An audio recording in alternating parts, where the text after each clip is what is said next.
तो आज हम देखते हैं कि धनतेरस पर माता लक्ष्मी जी की पूजा सरल और प्रमाणिक विधि से घर पर कैसे कर सकते हैं। तो आइए अब देखते हैं कि हमें पूजा की तैयारी कैसे करनी चाहिए। पूजा का समय तो शाम का है, लेकिन तैयारी आपको पहले से ही कर लेनी चाहिए। दिन में ही आप अपनी चौकी सजा लीजिए, रंगोली बना लीजिए। मंडप यदि सजाना है तो वह भी तैयार कर लीजिए। सबसे पहले एक चौकी लीजिए। चौकी पर एक सुंदर लाल या पीला वस्त्र बिछाइए। लाल रंग शक्ति का प्रतीक है और पीला रंग समृद्धि का, तो दोनों में से जो भी आपके पास हो आप प्रेम से बिछाइए। अब इस वस्त्र के ऊपर अक्षत का या फिर पुष्पों का आसन दीजिए। आसन देने का मतलब है कि आप जहां मूर्तियां रखने वाले हैं वहां थोड़े से अक्षत या फूल रख दीजिए। सबसे पहले गणेश भगवान जी, क्योंकि जैसा कि हम सभी जानते हैं किसी भी शुभ कार्य की शुरुआत गणेश भगवान के आशीर्वाद के बिना अधूरी मानी जाती है। गणपति बप्पा विघ्नहर्ता हैं, सभी बाधाओं को दूर करने वाले हैं। अब माता महालक्ष्मी जी और भगवान विष्णु जी, जो धन, समृद्धि, ऐश्वर्य और सौभाग्य की देवी हैं, जिनकी कृपा से घर में सुख, शांति और संपन्नता आती है। अब भगवान धनवंतरी जी, जो स्वास्थ्य, आयुर्वेद और दीर्घायु के देवता हैं, उनकी पूजा करने से परिवार के सभी सदस्यों को अच्छा स्वास्थ्य मिलता है। और फिर कुबेर देवता, जो धन के देवता हैं, उनकी पूजा करने से घर में धन का आगमन होता है और स्थिरता बनी रहती है। अब यदि आपके पास कुबेर यंत्र है या श्री यंत्र है तो आप उनकी भी स्थापना कर सकते हैं। और यदि किसी के पास धनवंतरी, भगवान या कुबेर देवता की प्रतिमा या तस्वीर नहीं है तो कोई बात नहीं, आप एक सुपारी लीजिए, उस पर कलावा बांध दीजिए, अक्षत का आसन देकर उन्हें प्रतीक मान लीजिए। भक्ति में भावना सबसे महत्वपूर्ण होती है। अब आपका मुख उत्तर दिशा की तरफ होना चाहिए। क्यों? क्योंकि उत्तर दिशा माता महालक्ष्मी जी का वास स्थान मानी जाती है। जब आप उत्तर दिशा की ओर मुख करके बैठते हैं तो मानो आप सीधे माता से संवाद कर रहे हैं, उन्हें अपने घर आने का निमंत्रण दे रहे हैं। तो चलिए अब देखते हैं कि हमें कौन कौन सी चीजें चाहिए पूजा के लिए। सबसे पहले एक दीपक। आप घी का दीपक जला सकते हैं या तेल का, जो भी आपकी सामर्थ्य हो, लेकिन ध्यान रखिएगा बाती हमेशा रुई की ही होनी चाहिए। कपास की शुद्ध बाती। फिर चाहिए गंगा जल और सादा जल मिला हुआ, एक लोटे में भर लीजिए। अक्षत, पुष्प, मौली, तिलक के लिए रोली, चंदन और धूप दीप। अब सबसे विशेष चीजें, वे वस्तुएं जो माता लक्ष्मी जी को अत्यंत प्रिय हैं। कौड़ी, समृद्धि का प्रतीक गोमती चक्र, लक्ष्मी जी का प्रिय कमल गट्टे, शुद्धता का प्रतीक कमल का पुष्प। और अब औषधियाँ, क्योंकि धनवंतरी भगवान को औषधियाँ अर्पित करना अत्यंत शुभ माना जाता है। तो कौन कौन सी औषधियाँ? ये सभी आपके किचन में मिल जाएंगी। लौंग, हल्दी, दालचीनी, तुलसी के पत्ते, इनमें से जो कुछ भी आपके पास हो वह रख लीजिए। 13 मिट्टी के दीपक, क्योंकि धन त्रयोदशी के दिन 13 दीपक जलाने की परंपरा है। और अंत में भोग के लिए मिठाई, बताशे, 5 सुपारी, इलायची और यदि बन सके तो खीर। अब शाम के शुभ मुहूर्त में शांत मन से बैठ जाइए। सबसे पहले चौकी के बीचों बीच एक दीपक प्रज्वलित कीजिए।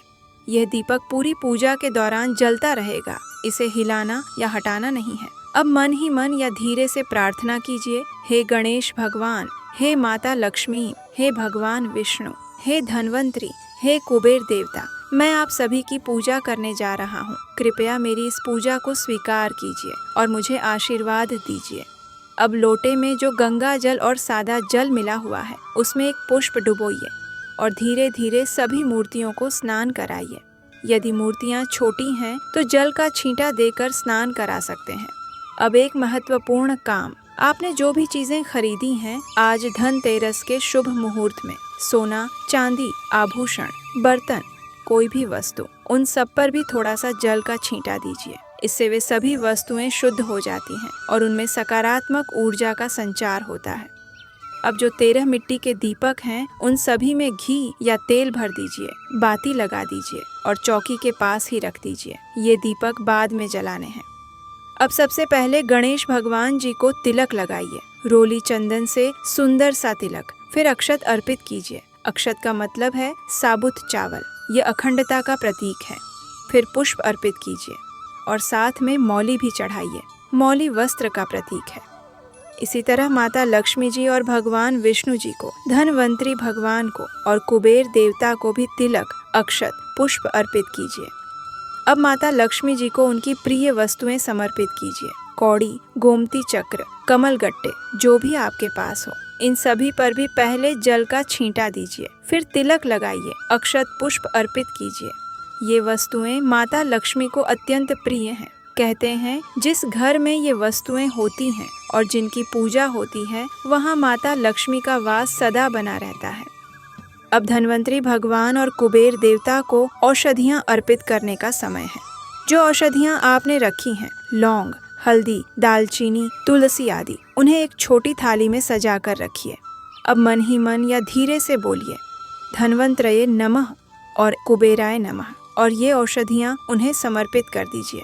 ऐसा माना जाता है कि धनतेरस के दिन औषधियों का पूजन करने से घर के सभी सदस्यों को अच्छा स्वास्थ्य, निरोगी काया और दीर्घायु का आशीर्वाद मिलता है, क्योंकि धनवंतरी भगवान आयुर्वेद के जनक हैं, देवताओं के वैद्य हैं।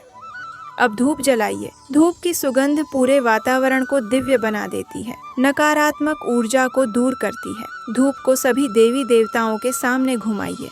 अब धनतेरस की कथा सुनने का समय है और ध्यान से कथा सुनिए। कथा हमारे चैनल पर अलग से उपलब्ध होगी, आप जरूर सुनिएगा।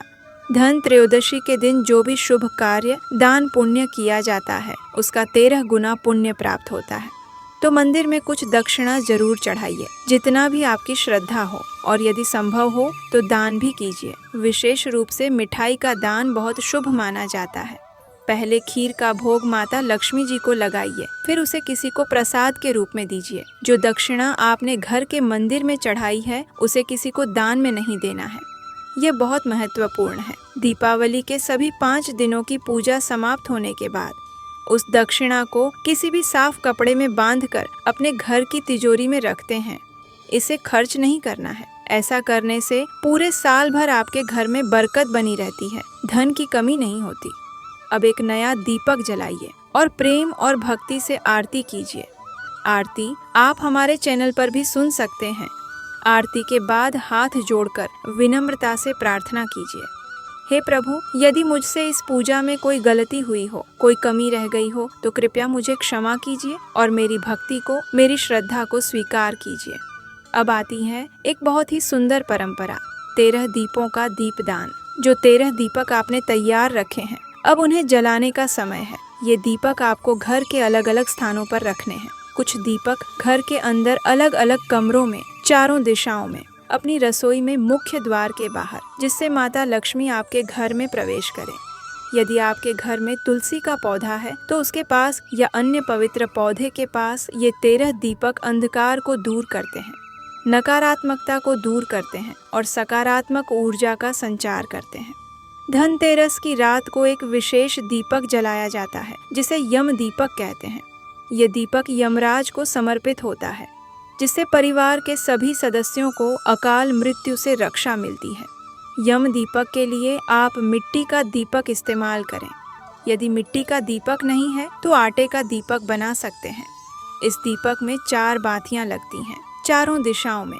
यम दीपक को कैसे जलाएं, कब जलाएं, कहाँ रखें, इसकी विस्तृत जानकारी हमारे चैनल पर अलग वीडियो में उपलब्ध है, आप वह जरूर देखिएगा।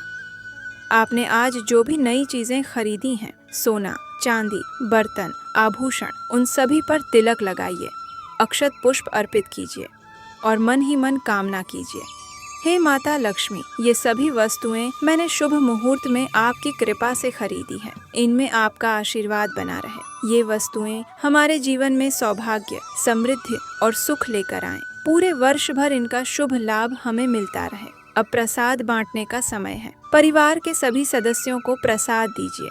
सबसे पहले बड़ों को, फिर छोटों को प्रेम से, आदर से, और स्वयं भी प्रसाद ग्रहण कीजिए। प्रसाद ग्रहण करते समय श्रद्धा और विनम्रता से लीजिए। आप सभी को एक बार फिर से धनतेरस की हार्दिक शुभकामनाएं। माता लक्ष्मी की असीम कृपा आप सभी पर बनी रहे। आपके घर में सुख, समृद्धि, शांति और सौभाग्य का वास हो। आपके परिवार के सभी सदस्य स्वस्थ रहें, प्रसन्न रहें। ये धनतेरस आपके जीवन में नई खुशियाँ, नई उमंगें, नई सफलताएं लेकर आए। आपके सभी मनोरथ पूर्ण हो, आपके घर में माता लक्ष्मी का स्थायी निवास हो। भगवान धनवंतरी आपको और आपके परिवार को स्वास्थ्य और दीर्घायु का आशीर्वाद दें। धनतेरस की संपूर्ण कथा सुनने के लिए और आने वाली कार्तिक मास विशेष कथाओं के लिए आपके अपने चैनल उपदेशाष्टकम को सब्सक्राइब करिए। और अगर वैदिक कथाओं के इस प्रमाणभूत प्रचार कार्य में आप हमारा सहयोग देना चाहते हैं तो स्क्रीन पर दिए गए नंबर पर अपना आर्थिक योगदान भेजकर आप हमारा उत्साह बढ़ा सकते हैं और स्वयं वैदिक धर्म के प्रचार का पुण्य अर्जित कर सकते हैं। हरे कृष्णा।